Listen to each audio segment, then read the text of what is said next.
दिखाते हैं जिसमें आज की बड़ी खबर, आरएसएस ने लोकसभा चुनाव से पहले यूपी में अपना अभियान तेज कर दिया है। आरएसएस के सर कार्यवाह दत्तात्रेय होसबोले आज से यूपी के 7 दिनों के दौरे पर रहने वाले हैं। आज होसबोले पूर्वी क्षेत्र के संघ पदाधिकारियों के साथ बैठक करने जा रहे हैं। कल काशी क्षेत्र के पदाधिकारियों के साथ बैठक करेंगे। साथ ही बताएंगे 13 जनवरी को गोरख क्षेत्र के इलाके में बैठक होने जा रही है। 14 जनवरी को भी बैठक का कार्यक्रम है, वहां अवध क्षेत्र के कार्यकर्ताओं के साथ बैठक होगी। 15 तारीख का शेड्यूल बताएं आपको तो 15 जनवरी को गोमती नगर में मकर संक्रांति कार्यक्रम में शामिल होंगे। उसके आगे 16 जनवरी को प्रबुद्ध जनों के संवाद कार्यक्रम में दत्तात्रेय होसबोले शामिल होंगे। तो 7 दिन का ये दौरा, सीधे तौर पर आप समझ सकते हैं कि अब संघ पदाधिकारियों के साथ जो बैठक होने जा रही है, ये आगामी चुनावों के मद्देनजर आप कह सकते हैं ये एक बड़े अभियान की शुरुआत कर दी गई है। आरएसएस ने यूपी में तेज कर दिया है अपना अभियान और इसी के मद्देनजर दत्तात्रेय होसबोले इस अभियान में आगे बढ़ते हुए आरएसएस के सर कार्यवाह दत्तात्रेय होसबोले आज से 7 दिन के उत्तर प्रदेश के दौरे पर रहने वाले हैं। हर एक दिन महत्वपूर्ण कार्यक्रम जिसमें उनकी शिरकत होगी।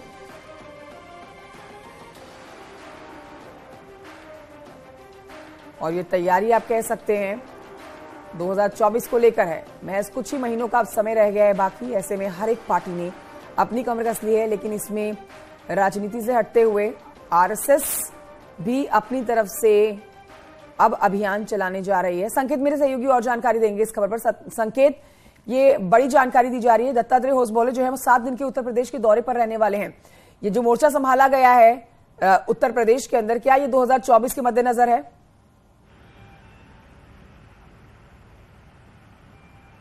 बिल्कुल, लोकसभा चुनाव नजदीक है और 2024 के लोकसभा चुनाव से पहले आरएसएस ने भी उत्तर प्रदेश में माहौल बनाना शुरू कर दिया और यही वो वजह है कि 7 दिवसीय दौरे पर आज आरएसएस के सर कार्यवाह होसबोले दत्तात्रेय आज से लखनऊ में रहेंगे और वो लखनऊ में पूर्वी क्षेत्र की बैठक को संबोधित करेंगे। 7 दिन का उनका ये प्रवास है और यही नहीं, होसबोले जहां पर पूर्वी उत्तर प्रदेश को साधेंगे, अवध के क्षेत्र को साधेंगे, वहीं आरएसएस के चीफ मोहन भागवत पश्चिम यूपी के दौरे पर फरवरी माह में रहेंगे। यानी कि आरएसएस ने अब अभियान की कमान संभाल ली है और आरएसएस का आज से ये अभियान शुरू हो गया है। और जहां होसबोले दत्तात्रेय आज से यूपी दौरे पर हैं, वहीं आरएसएस के जो चीफ है मोहन भागवत वो फरवरी माह में पश्चिम यूपी के दौरे पर रहेंगे।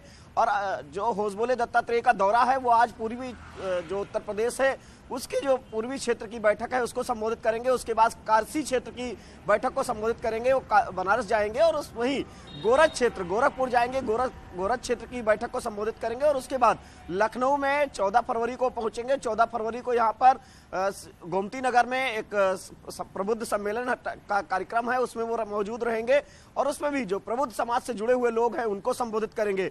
आरएसएस के होसबोले दत्तात्रेय समेत जो आरएसएस के चीफ है वो पश्चिम यूपी के दौरे पर फरवरी में आएंगे। इससे ये जो दौरे हैं इससे एक बात साफ है कि आरएसएस उत्तर प्रदेश में लोकसभा चुनाव से पहले भारतीय जनता पार्टी के पक्ष में माहौल बनाने की तैयारियों में जुट गया है। और वहीं दूसरी तरफ आरएसएस था भी ले रहा है उत्तर प्रदेश की कि आखिर उत्तर प्रदेश में भारतीय जनता पार्टी को किन क्षेत्रों में कहां पर काम करना है। आरएसएस का ये दौरा शाखा विस्तार भी, यानी कि आरएसएस का जो ये आज होसबोले दत्तात्रेय यहाँ पर मौजूद रहेंगे, उससे जो पूरे उत्तर प्रदेश में हर गांव आरएसएस अपनी शाखाओं के विस्तार में जुटेगा।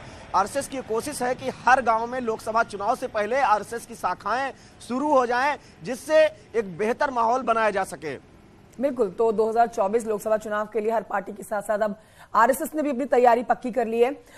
संकेत मिश्रा, मैं लौटूंगी, इस खबर पर जानकारी आपने दी है, अगली खबर पर भी आपसे जानकारी ली जाएगी जिसमें बीजेपी ने शिक्षक स्नातक एमएलसी के प्रत्याशियों के नामों की घोषणा कर दी है, जिसमें आपको बड़ी जानकारी दे रहे हैं कि पार्टी के 3 मौजूदा एमएलसी को फिर से प्रत्याशी बनाया गया है। बरेली मुरादाबाद खंड स्नातक क्षेत्र से जयपाल सिंह व्यस्त, कानपुर उन्नाव स्नातक क्षेत्र से अरुण पाठक, गोरखपुर फैजाबाद स्नातक खंड क्षेत्र से देवेंद्र प्रताप सिंह। इस बीच आपको यही बताएंगे कानपुर उन्नाव शिक्षक क्षेत्र से वेणु रंजन भदौरिया और झांसी प्रयागराज शिक्षक स्नातक क्षेत्र से डॉक्टर बाबूलाल तिवारी विधान परिषद के चुनाव में प्रत्याशी होंगे।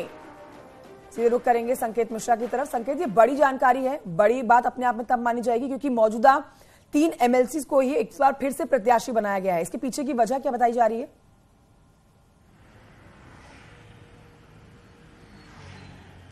बिल्कुल, देखिए भारतीय जनता पार्टी ने 5 जो एमएलसी की सीटों पर स्नातक और शिक्षक क्षेत्र की 5 एमएलसी की सीटों पर चुनाव होना है और इसके लिए 30 जनवरी को मतदान होना है। 12 जनवरी नामांकन की अंतिम तिथि है।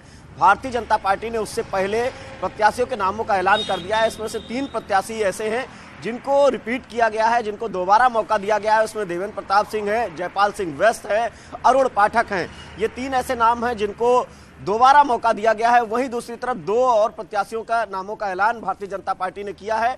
कल भारतीय जनता पार्टी के प्रदेश के अध्यक्ष भूपेंद्र चौधरी दिल्ली में थे। शीर्ष नेतृत्व से उन्होंने मुलाकात की। केंद्रीय नेतृत्व की हरी झंडी के बाद में लखनऊ पहुंचकर भूपेंद्र चौधरी ने इन नामों का ऐलान कर दिया है। अब 5 सीटें हैं एमएलसी की और भारतीय जनता पार्टी हर हाल में कोशिश रहेगी बीजेपी की कि इन सभी 5 सीटों को भारतीय जनता पार्टी जीते। दरअसल 2024 का लोकसभा चुनाव नजदीक है और उससे पहले भारतीय जनता पार्टी किसी भी चुनाव में कोई चूक नहीं करना चाह रही है। यही वो वजह है कि भारतीय जनता पार्टी ने 5 एमएलसी के प्रत्याशियों के नामों का ऐलान कर दिया है और अब भारतीय जनता पार्टी इन एमएलसी के चुनाव की तैयारियों में भी जुट जाएगी। भारतीय जनता पार्टी 21 जनवरी से मतदाता सम्मेलन करेगी उन सभी 39 जिलों में, जो 39 जिले इन चुनावी क्षेत्रों में आते हैं 5 एमएलसी के। इन सभी 39 जिलों में मतदाता सम्मेलन भारतीय जनता पार्टी की तरफ से किया जाएगा। बूथ स्तर पर उनकी कमेटियां गठित करने की तैयारी पहले से ही जिला प्रभारियों और जिला अध्यक्षों को दी जा चुकी है। तो ऐसे में भारतीय जनता पार्टी ने एमएलसी के चुनावों को लेकर कमर कस ली है और अब प्रत्याशियों के नामों का ऐलान हो गया। अब इस एमएलसी के प्रत्याशियों के जो चुनावी माहौल इनके पक्ष में 39 जिलों में बनाया जाएगा और इसकी कमान उत्तर प्रदेश सरकार के मंत्री से लगाकर विधायक, सांसद और जिलाध्यक्षों को दी जाएगी।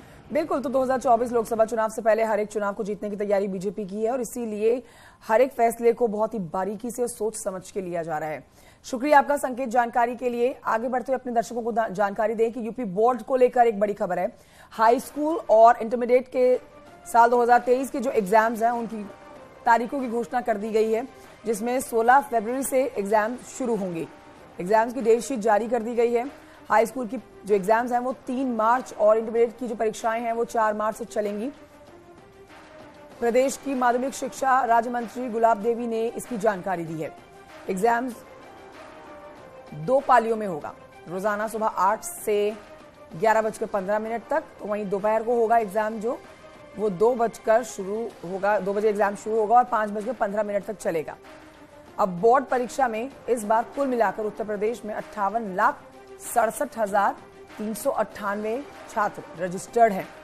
इनमें हाई स्कूल के लिए 31,16,485 और इंटरमीडिएट के लिए 27,50,913 स्टूडेंट्स हैं।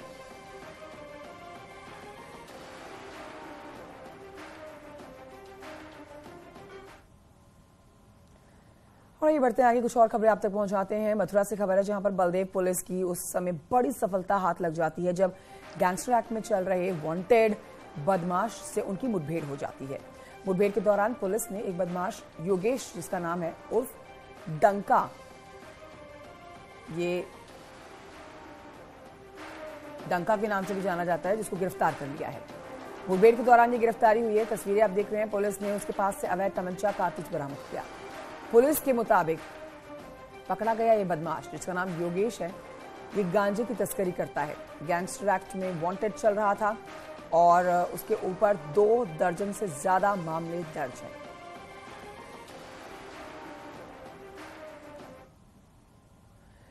मॉस्को से गोवा आ रही रूसी एयरलाइन अजोर की फ्लाइट से सोमवार रात बम होने की सूचना मिली है,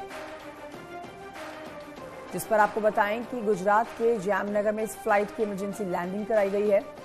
बम निरोधक दस्ता, गुजरात पुलिस और फायर ब्रिगेड एयरपोर्ट पर मौजूद हैं।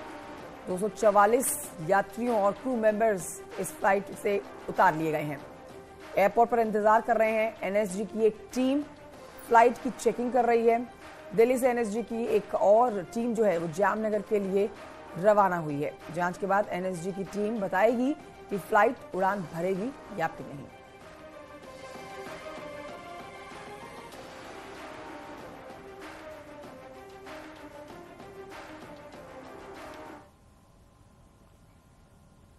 इन्वेस्टर समिट के लिए यूपी के मंत्रियों का घरेलू रोड शो जारी है, जिसमें चेन्नई में चले रोड शो में मुख्यमंत्री योगी आदित्यनाथ ने वीडियो कॉन्फ्रेंसिंग के जरिए इसको संबोधित किया।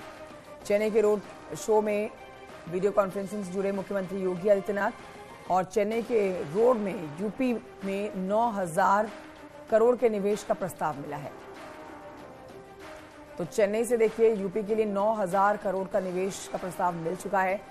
दक्षिण के उद्योगपतियों ने यूपी में इन्वेस्ट करने पर अपनी रुचि दिखाई है। इस रोड शो में कैबिनेट मंत्री सुरेश खन्ना के साथ साथ मंत्री असीम अरुण और नितिन अग्रवाल मौजूद रहे।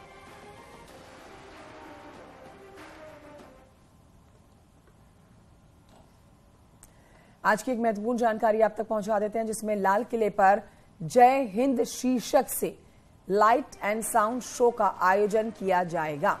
इसमें नए अवतार में 17वीं शताब्दी से लेकर आज तक के भारत के इतिहास और वीरता की नाटकीय प्रस्तुति होगी।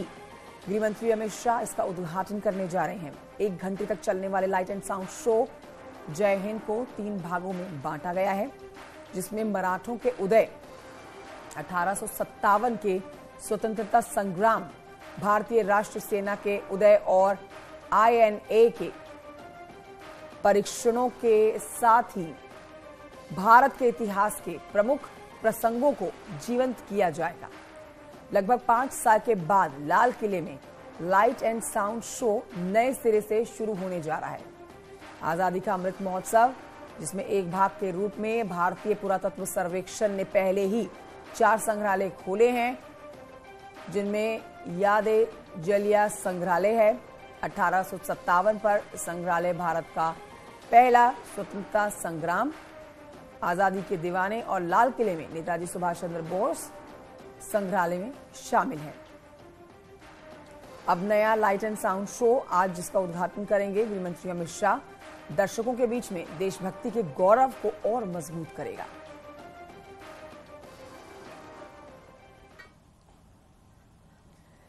खबर आगरा से है, जहां पर पुलिस का मानवीय चेहरा सामने आया। दरअसल यहां पुलिस कमिश्नर जन सुनवाई कर रहे थे, तभी अचानक से 80 साल की एक बुजुर्ग महिला कांपते हुए यहां पहुंची और हिलते हुए उनके सामने अपनी बातें रखने लगती है। कांपती हिलती डुलती ये 80 साल की महिला अपनी आपबीती सुनाती है। कमिश्नर ने तत्काल एक्शन लिया। पुलिस जीप से महिला को घर तक पहुंचाया गया और वहां बेटे हिदायत देकर घर में एंट्री दिलाई गई। तो बेटे को हिदायत दी गई, जिस शिकायत को लेकर ये 80 साल की महिला पहुंची थी। ये मामला थाना नाई की मंडी का क्षेत्र का है। बुजुर्ग महिला के मकान से उसके बेटे और नाती ने ताला लगाया हुआ, ऐसी जानकारी मिली। निराश होकर आखिर में बुजुर्ग मां अपने बेटे की शिकायत लेकर ही पुलिस कमिश्नर के यहाँ पहुंची थी जन सुनवाई के दौरान। और आप देखिए मानवीय चेहरा, जिसमें एक पुलिस कमिश्नर ने खुद अपनी गाड़ी में बिठाकर उनको घर तक छोड़ा और बेटे को हिदायत दे दी गई मां को तंग ना करने की।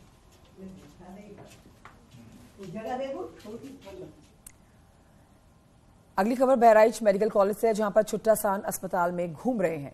सांड वार्डों में घूमकर मरीजों के तीमारदारों को घायल भी कर चुके हैं, लेकिन मरीज यहां पर परेशान हैं, बेहाल है। उनके तीमारदार भी अब परेशानियां उठा रहे हैं, जिनकी सुनने वाला कोई नहीं है। छोटा मवेशियों का आतंक बना हुआ है, इनको काबू में रखने के लिए नगर पालिका का काम है ये, लेकिन कोई भी अधिकारी यहाँ पर पहुँचता नहीं है। ना तो अस्पताल प्रशासन इसको गंभीरता से लेता है और ना ही नगर पालिका इस ओर ध्यान देता है।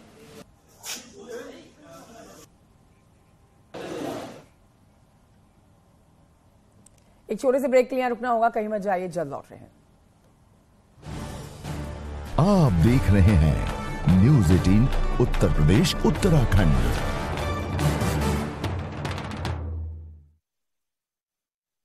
क्या 1.8 डिग्री